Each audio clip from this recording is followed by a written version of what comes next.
Hi everyone, and welcome to the third episode of the Parent Pep Talk, advice and understanding from experts, parents, and kids. I'm your host, Gary Carton, and today we're going to focus on education, which our guest today calls perhaps the greatest superpower of them all. In this episode, we'll discuss the true value of school, how involved parents should be, and just how important are grades. And off the record, our teen panel answers a question about what to do when your kid won't tell you what's going on in school, and one mom takes one for the team by sharing a story about why she was convinced her kid would grow up to be, as she says, a screw-up.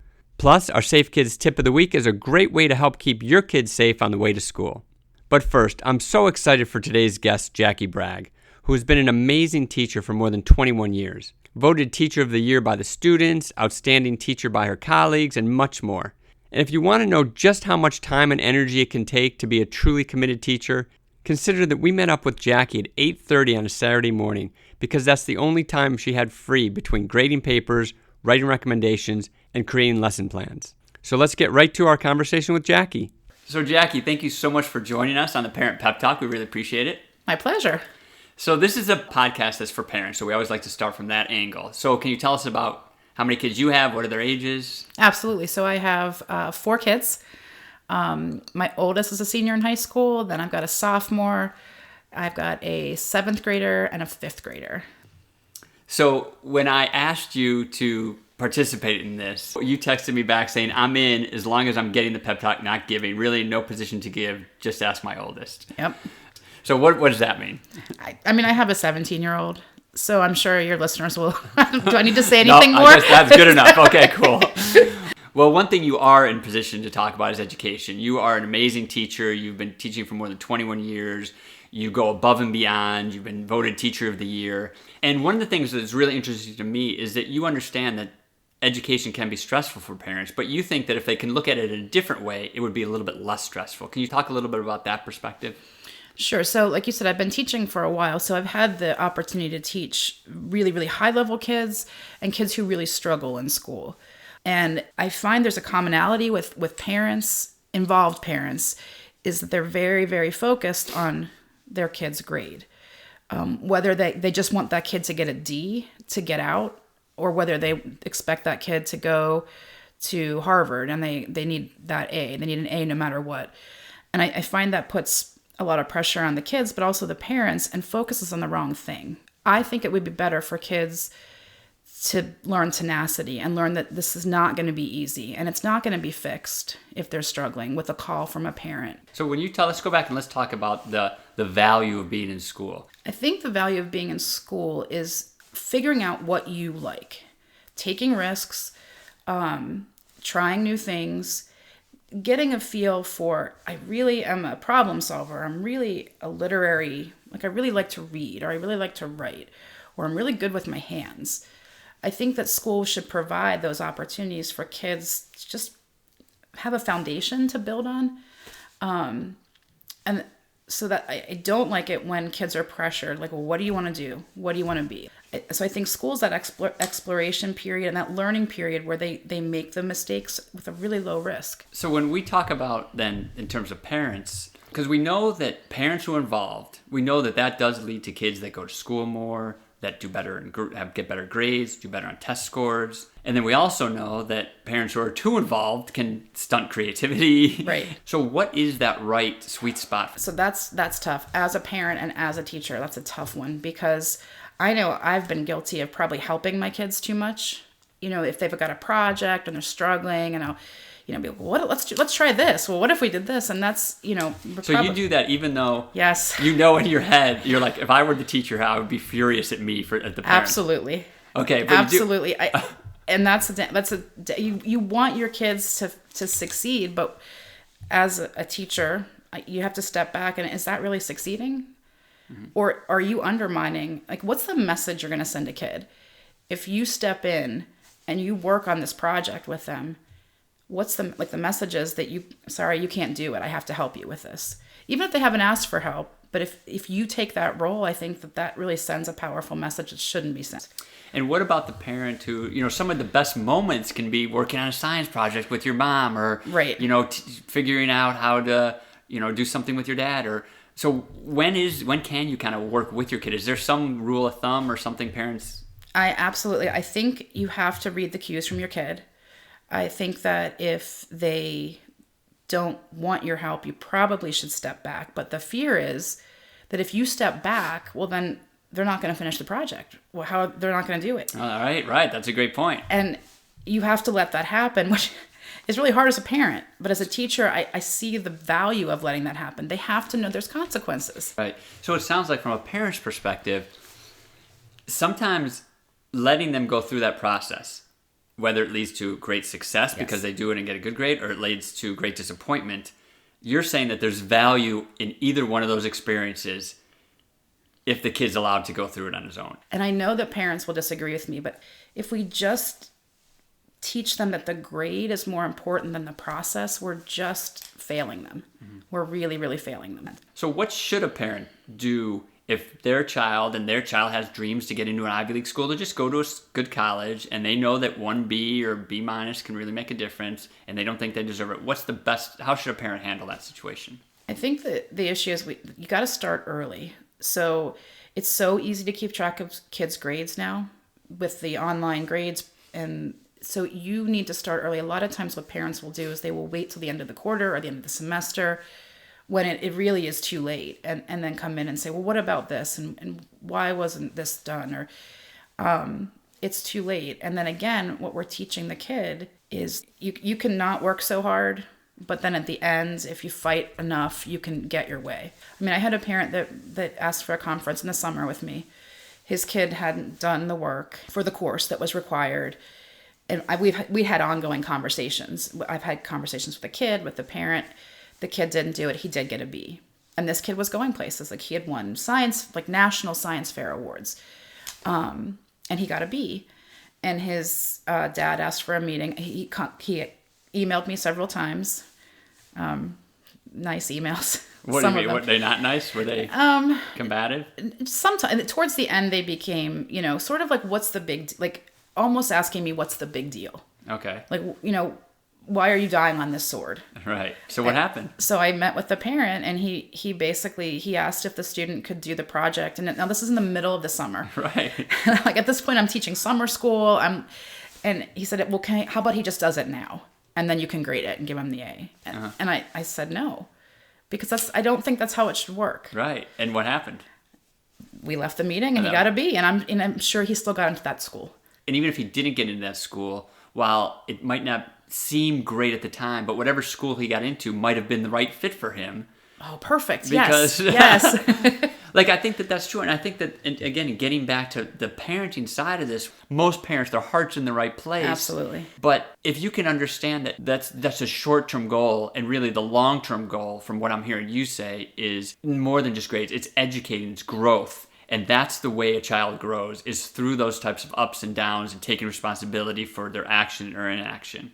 Absolutely. So I see a lot of kids, I feel like, don't have that tenacity that I wish I would see more often. The idea that, like, the belief that if I work hard, I will get a benefit. I mean, it's the work ethic, it's the tenacity, it's the growing as a person. And there's a big part of it, I think, that is important, is just to learn how to fail. Because everyone's going to fail. Yeah. And so protecting kids early from that feeling, I think, is doing them a great injustice. And then when you're talking about the success that comes with failure, let's say it that way, how early on should that occur? So even in elementary school? I think elementary school might be the sweet spot for this. Right. Because it really is low risk. Right. I mean, who knows what they got in elementary school? Who remembers what they got in elementary school? That's the time to really not worry about grades and any type of those types of pressures. But parents will say, but that's what's going to get them into the honors classes, and that's what's going to get them into the, and so parents are thinking 20 steps ahead. And what would you say to those parents? As someone that you said admits sometimes you fall into that trap yourself. It's so tough, because I've been... Right. You have 4 kids. I've been there. And I will say some of what I learned with my oldest has been really, I think, helpful for my other kids, in that, helping, quote unquote, with homework and science projects, and just sort of stopped. But I mean, so can you even believe looking back now? You're like, I can't believe I did that. If another parent did that, you would shake your head and be like, it's awful. Yeah. But you got to learn as a parent. Right. You don't know. No one knows what they're doing. And it's not like you're ruining your kid's life. Let's keep this in The perspective. jury's still out on that. We'll see. Maybe you are, I'm sure, but most parents probably aren't. So let me ask you this then. Do we not want a kid to go through, there's so many of these amazing kids, they go through school, never get a B.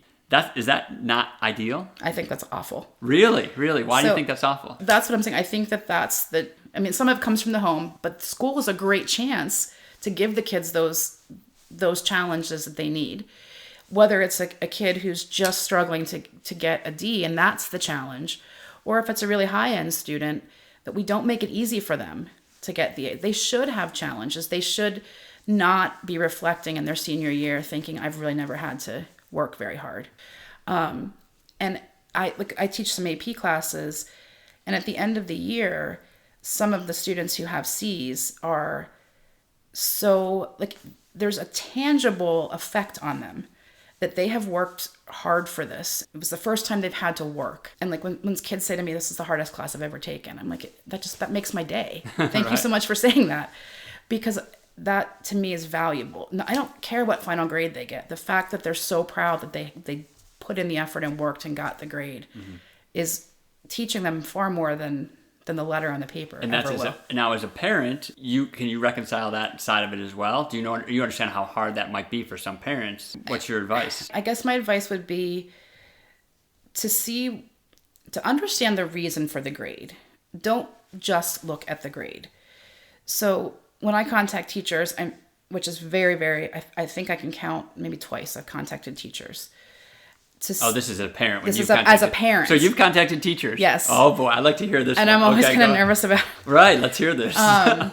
So my oldest son, who was taking one of his first AP classes at a really, probably too early in his high school, was getting a B, and he was, really down on himself, not about it, and sort of actually down on the teacher, to be honest. But I know I take that with a grain of salt. So I contacted the teacher in an email, and she wrote back, and she's like, I just want to thank you. These are exactly the kind of questions that parents should be asking. So what were they? So I asked the reason for the grade. I'm like, I'm not asking you to change the grade. I don't even want to talk about the grade. I want to know if he's earning that grade because that's where he's at and that's where he's working to potential. Or if he's not working to his potential, is he taking advantage of the opportunities that I know you provide? Like she had, study sessions. Okay. And she, like I said, she wrote back, she's like, I wish more parents would ask those kind of questions. Were there any other questions besides that? I just basically, what can he do? The big one was, what is the reason? And could you give me some insight into where you think, what you think he's capable of? I wasn't complaining about the grade. I just was inquiring what her take on my kid was, because I think, and you have a right as a parent to do that. There's nothing wrong with that. No, and I think earlier the better. Because sometimes I feel like I don't want to be one of those parents. I don't want to be one of those parents that's bothering the teacher, that's doing that. But as a teacher, you're saying you don't take that to, if it's done the right way, it's okay to be one of those parents. You just don't want to say, you're a terrible teacher, this is your fault. Right. Like that would be, but also, and I love parents. I don't want to hear from you every day. You know what I mean? Right. So, I mean, there is, I think, a right way to do it. But as parents, I think we see one side of our kid and we don't see them for those 8 hours. Right. That's a great point. And the people that are seeing them probably see a lot more than we'd like to, admit that someone else sees of our kid. Right. So I think it is valuable to touch base with a teacher if your kid is complaining or if you feel that their grade is not what it should be. If you just ask the teacher, what's your take on this? Where do you think my kid is really at and capable of?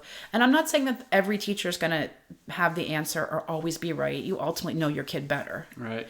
But to get that other outsider perspective before you set up these expectations for your kids might be really valuable. And as a teacher, I welcome that. And can you talk a little bit about just the joy that you see when you have these parents and the kids and the teacher all work together, the system. Talk a little bit about the joy that comes with that. It's really hard to put into words. So I think people who or in teaching, just like you said, that we're there because there's something that we get from seeing a light bulb go off for a kid, and being part of that awesome journey of development and growth. And when you can feel like you're on a team, I mean, teaching can be very isolating. You're in your classroom, you have your students, you have administrators who may or not even remember what it's like to be in the classroom. So you don't get to be necessarily part of a team all the time. So when you can like team up with a parent and see a result, I mean, it's the best feeling ever. It really is. It's the best feeling ever. Well, we are very, very lucky to have you as one of the teachers. Seriously, you are a total hero, and we really appreciate everything you do, and thanks so much for joining us. Thank you. It was a pleasure. Now, before we get to our Off the Record segment, I wanted to let you know that the Parent Pep Talk is brought to you by Safe Kids Worldwide. Safe Kids is a nonprofit that is all about protecting kids from preventable injuries. This week's tip of the week is about walking to school. One thing I didn't know is that in general, kids can't judge the speed and distance of oncoming cars until age 10. So when you're talking to your younger kids about walking to school, be sure that they wait for the light, cross at the crosswalk, or cross with an adult every time. And if your kids walk to school on their own, you might want to do a practice run together, or go with them the first time just to be safe. This is just one of the many tips from Safe Kids, so check them out at safekids.org, sign up for their Top Tips newsletter or product recalls, or join them on Facebook, Twitter, or Instagram for more tips, videos, and all kinds of things to keep your kids healthy, active, and safe. Okay, so our next segment is called Off the Record, and here's how it works. We have a panel of teenagers who are going to answer your questions to try to give you a little insights into what your kids might be thinking. This week's question is from Latasha. I have a question for the teen panel. My teenager comes home from school and has no desire to talk to me.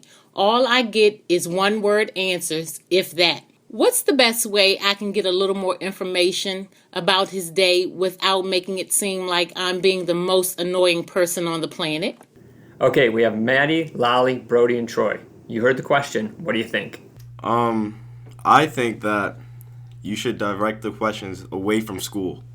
Because after someone just came from a long day of school, they don't want to be talking about school when they just get home. My advice would be, like, let them come to you, kind of. Maybe kind of like the no move. Like, let them talk to you when they're ready, and then I think they'll be more willing to talk and have a conversation. Yeah, and I definitely don't think there's any right or wrong way to, like, approach your kid after school. But, I mean, in all honesty, after a long day of school, like Troy was saying, that like, your kid's not going to want to talk about school or how they were, and they might have had a bad day.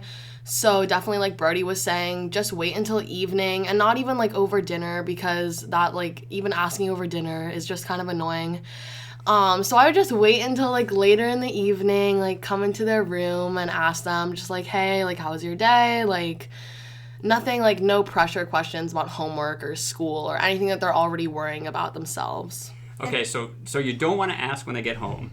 You don't want to ask during dinner. Yeah, because I mean, I feel like during dinner, like, that's when they kill the mood. Like, you're supposed to be, like, enjoying time with your family, not, like, worrying about, like, other stuff.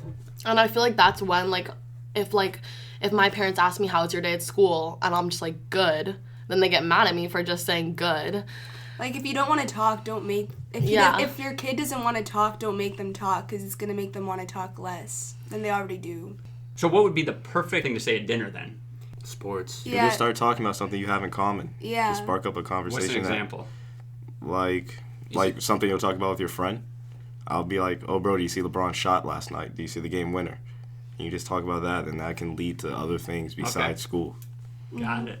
Yeah, and definitely, like, if you feel like your kid is just ignoring you in general, then maybe, like, try to, like, hang out with them on their own and just see what's up, and how, like, you can ask them, like, how is school going? Like, you haven't been talking to me about it a lot, and you can just, like, get out of your house and, like, do something fun, and then ask them on their own after you guys have been talking and laughing for a while.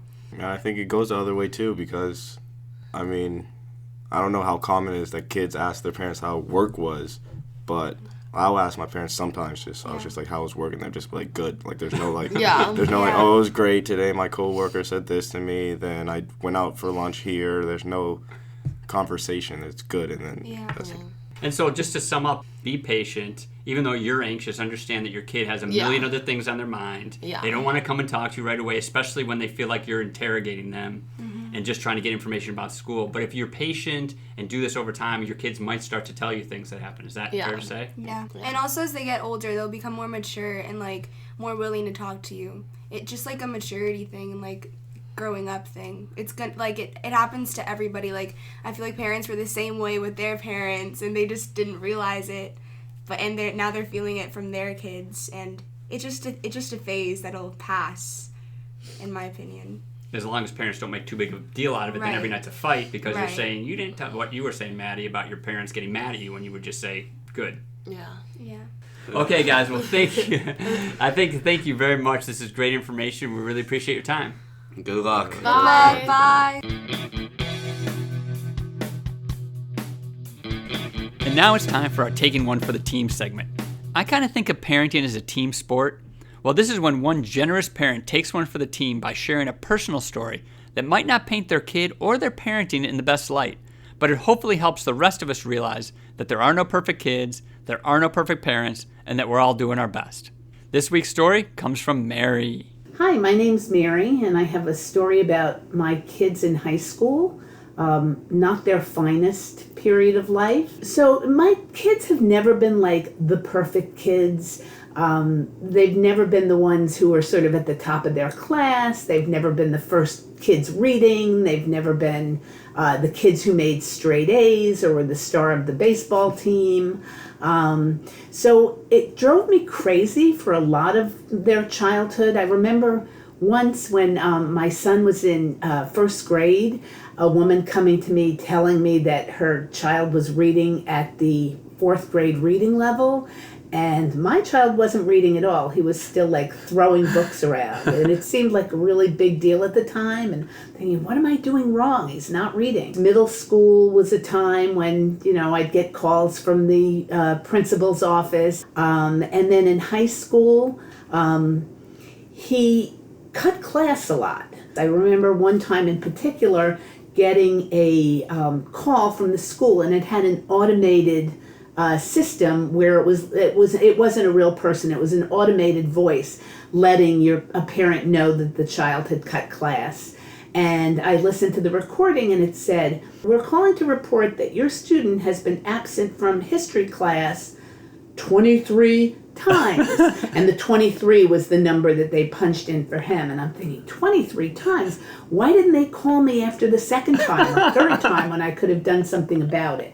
But he was a kid who gave me a lot of grief in high school. And did it used to drive you nuts? He drove us crazy. I mean, and we were always on top of him. Max, why are you doing this? You really need to keep your options open, and you really need to study. And what would he say in response to that? He'd kind of be a teenager and roll his eyes. Yeah. Sort of go up into his room and slam the door and sulk in his room. And did you think that he just said it was ruining his future and he was never going to do anything with his life? I did. I mean, at the time, everybody, when kids are in high school, everybody's so focused on college, getting them into the best college. So my feeling was like, oh, he's just kind of writing off his future. And ultimately, we decided to pick our battles and just kind of continue to kind of make sure he didn't cross any really big boundaries and do anything dangerous or do anything really self-destructive. It took a lot because, when Gary, when your kids are in high school, everybody is so focused on achievement, and the parents almost compete as if your child is some sort of referendum on your success as a parent. And so you really do focus so much on their success. And when you have a kid who is not in that mold, it really feels pretty painful. And so the big reveal is, what is Max doing today? So today he's got a great job working for a major newspaper, living in London. He's been on his own, self-supporting since the day he graduated from college. So at the end of the day, my kids have turned out great, and and maybe even they're better for what they went through in high school. Would you ever dreamed in those times in high school when you guys were butting heads and you were pulling your hair out trying to figure out what to do, that this would be his future? No, I had no idea. I just thought Max was going to be a screw up for his whole life, that he was not even going to go to college, that he was just going to kind of not blossom. But he matured and got to college and grew up. So what is your then one piece of advice, maybe even for yourself, if you could go back, that you would give yourself back in those days, or for other parents that might be going through this with their own kids? So I think for me, one of the things I've learned, even throughout their childhood, is accepting your kid for who he is or who she is, and supporting that and loving them and encouraging them and building their self-confidence and not making them feel like they're failures. Ultimately, that's really what matters, that all these different stages where parents are competing, that's really more about me and not about him. And I think, if I were to do it over again, I would have a little more distance, and I would have slept better. I would have less tears, less angst-ridden conversations with my husband, and just really enjoyed it more. Well, thank you so much for taking one for the team. We really appreciate it and sharing your story, and I know this is going to help a lot of other parents, so we really appreciate your time. Thanks, Gary. And that's the end of our show. Thank you so much for tuning in to the Parent Pep Talk.